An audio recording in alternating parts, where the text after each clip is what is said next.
Halo semuanya, selamat datang kembali di sesi bedah materi kita.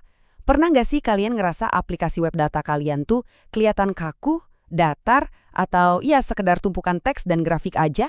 Nah, kalau iya, siap-siap buat sebuah transformasi besar. Di bagian kelima seri Streamlit ini, kita bakal ambil konsep keren dari buku Implementasi Algoritma Machine Learning Berbasis Web dan mengubah antarmuka yang tadinya biasa aja jadi aplikasi terstruktur, cantik, dan pastinya interaktif banget. Yuk, kita mulai! Oke, ini dia peta jalan kita buat sesi kali ini. Pertama, kita bahas pengantar tata letak aplikasi. Lanjut yang kedua, mengenal fungsi sidebar.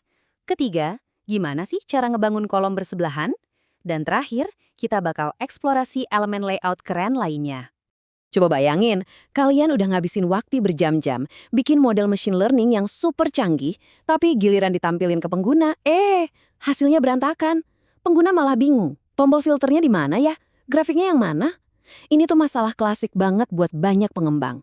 Jadi pertanyaannya, gimana sih caranya bikin web interaktif yang nggak cuma jalan fungsinya, tapi juga rapi dan gampang dipakai? Jawabannya simple, penguasaan teknik layouting di Streamlit. Ini benar-benar solusi pamungkas buat kalian. Masuk ke bagian pertama kita, pengantar tata letak aplikasi. Konsep inti ini kita ambil langsung dari bab 2.7 di buku referensi kita. Menurut referensi kita, fungsi layout dan kontainer itu pada dasarnya adalah cara kita ngatur tata letak layar di web browser, biar tampilannya jauh lebih interaktif dan menarik. Bayangin aja kalian punya sebuah lemari besar. Kalau lemari itu nggak punya laci atau sekat pembatas, wah pasti semua barang numpuk di bawah dan susah banget dicarinya kan?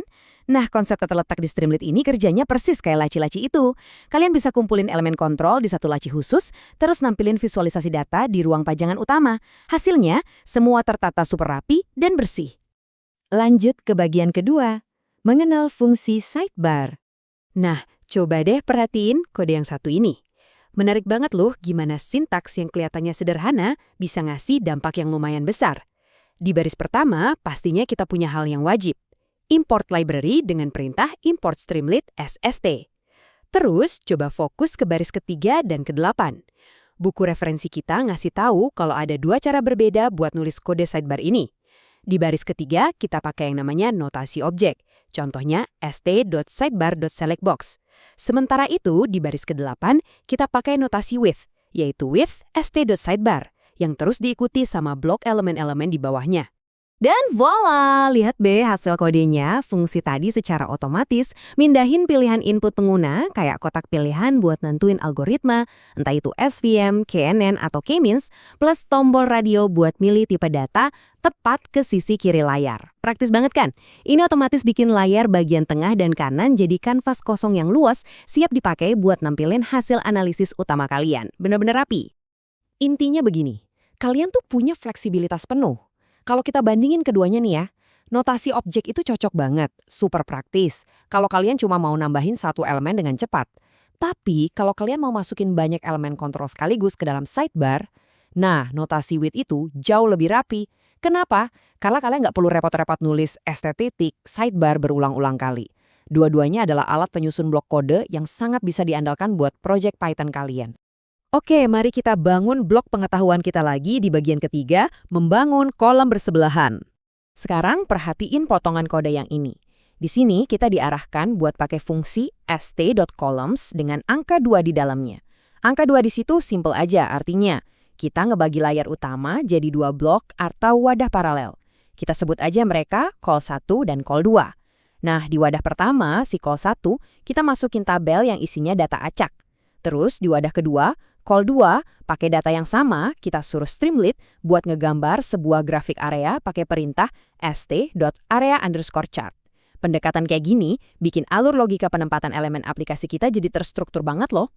Dan ini dia bukti nyatanya, kelihatan banget kan dampak visual instan dari kode yang baru kita bahas. Kalian gak perlu lagi tuh bikin user ngulir layar panjang-panjang ke bawah cuma buat ngecek grafik dari tabel di atasnya. Semuanya langsung disajikan rapi berdampingan. Tabel data mentahnya duduk manis di sebelah kiri, sementara tren visualnya berupa grafik area tadi berdiri kokoh di sebelah kanan. Tiba-tiba aja, aplikasi yang tadinya kaku, sekarang udah kerasa layaknya dashboard profesional beneran. Sampai kita di bagian keempat sekaligus yang terakhir nih, eksplorasi elemen layout lainnya.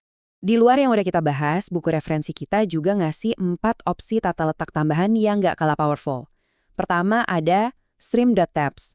Ini asik banget buat bikin navigasi ala tabulasi, apalagi kalau kalian punya banyak banget kategori yang mau ditampilin. Terus ada Stream.expander. Anggap aja ini kayak panel lipat. Kalian bisa nyembunyiin detail teknis yang panjang lebar, dan ngebiarin pengguna ngebukanya pas mereka butuh aja. Selanjutnya ada Stream.container, buat ngelompokin elemen-elemen secara spesifik, dan terakhir Stream.empty, buat nyediain ruang kosong dinamis yang isinya bisa kalian timpa atau ubah nanti. Ini semua tuh teknik tingkat lanjut yang udah siap banget buat kalian eksplorasi. Jadi, dari semua fondasi struktural tadi, mulai dari sidebar yang misahin input pengguna, kolom yang nampilin data bersebelahan, sampai tab dan expander yang hemat ruang layar. Elemen layout mana nih yang bakal jadi bintang utama di project machine learning kalian berikutnya? Saya tantang kalian buat langsung buka code editor sekarang, import Streamlit-nya, dan mulai berkreasi ngatur elemen-elemen kalian. Bikin data kalian jadi lebih hidup lewat desain tata letak yang menarik. Terima kasih banyak udah ngikutin sesi bedah materi kali ini, dan sampai jumpa di penjelajahan seru kita berikutnya.